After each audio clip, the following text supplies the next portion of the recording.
Hi and welcome to The Winning Factor. I'm Alan Aitken, and on this show each week we take a look at some upcoming races in Hong Kong and try to isolate an angle to the race that might be decisive in finding the winner. Well, this weekend in Hong Kong it's Saturday racing, and the first race we're going to take a look at is race 6, where our winning factor is the layout. So this is a Class 4 over 1200 metres and a race that really boils down to just two main chances in my view. Prince of Porty for Zach Purton and David Hall, and the smart debut winner, Lowan Spirit for Harry Bentley and Jimmy Ting. Now, as we've mentioned before on this show, winning at a horse's debut is a good indicator of a future for that horse. And at their second start, they have a strike rate that is very high. So Lowan Spirit certainly took our notice when he won his debut. This is race 584. He's in gate 10, red colours, yellow sleeves. And we see he jumps okay here. Then Harry Bentley looks across inside and instantly sees a way that he can get across the field, tagging the leader, Awesome Treasure. Now he's helped out by the slow pace in the first part of the race, as we see on the heat map there. But once across, the job is to relax and wait for the sprint down the stretch. These two horses have controlled the pace and are able to sprint right away from their rivals, with the newcomer proving just too strong in the final stages. Now, despite the wide gate for his first start, a good effort there from Lowan Spirit. A few things fell into place, but he still had to be good enough to outpoint a far more experienced horse there, so a good effort.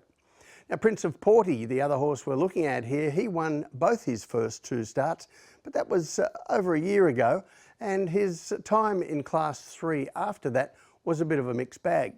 Now, last start he dropped back into Class 4 and was heavily bet expected to win the race, but a few things went wrong over the straight course. Now, this is race 601. He's in dark blue colours, white cheek pieces here, in gate 4, and that gate of course is a problem to begin with, as the wider gates get the advantages down the straight course. Hugh Bowman steadies him behind the speed, but makes no real attempt to move out towards the outside rail, and the race really gets away from him in the mid stages as a result. It's getting quite late when he's finally clear and running on too late into third. Now, Zach Purton takes over the reins on Saturday, and as well as some extra distance, he gets a favourable draw, as we see on the map.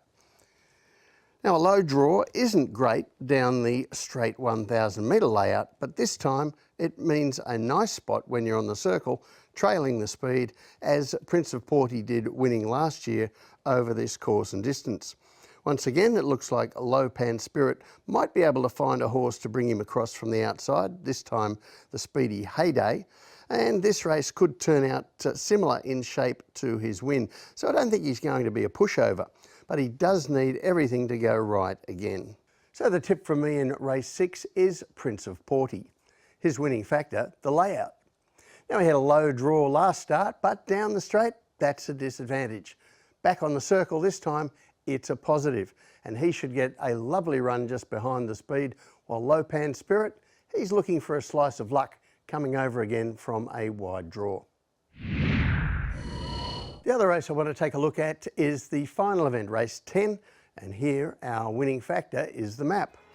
This is a Class 3, 1200 metres, and while there may be cases made for a couple of other runners, essentially this race is about 3 horses, all of them drawn low.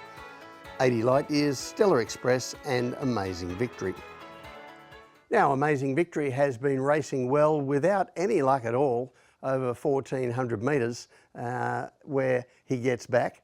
This time he drops back to 1200 metres, and certainly despite getting an inside draw, or maybe even because of it, he might have less luck again. So I'm ignoring him and I'm looking closely at the other two. Firstly, 80 Light Years, race 561, gate 3, white and mauve colours here, and he begins with the field. And just note a horse outside him in gold and white, that's Golden Empire, who we'll talk about later. Now, the early pace in this race isn't quick. Zac Purton is able to get across to the front and take control of the race on 80 light years, turning it into a sprint from the top of the straight. And as you can see in this replay, he is just too slick and wins with some authority. Copybook stuff there from Purton. On the contrary, absolutely nothing went right for Stellar Express last start, when after 3 good placings down the straight 1,000 metre course, he switched to 1,200 metres. Mainly because of gate 11, he has problems. He's in purple and yellow, and James McDonald gets him out quickly, but finds half the field pushing up underneath him early. He tries to steady and look for a trail behind them, but that just isn't happening unless he goes all the way back to last. There's another line of horses behind the leaders. In the end, Stellar Express is off the track and just has to take his medicine the whole way around the home turn. He was probably entitled to drop right out, but he keeps trying in the stretch and beats more than half the field home. Just one of those things that can happen. Luck of the draw, they call it. But this time, he's had more luck with the draw and gets barrier 2 when we look at the map. Now, it's an interesting tactical battle here between 3 top jockeys, Sha Tin, Zac Purton and Hugh Bowman, and I expect they will all know where each other is in the race.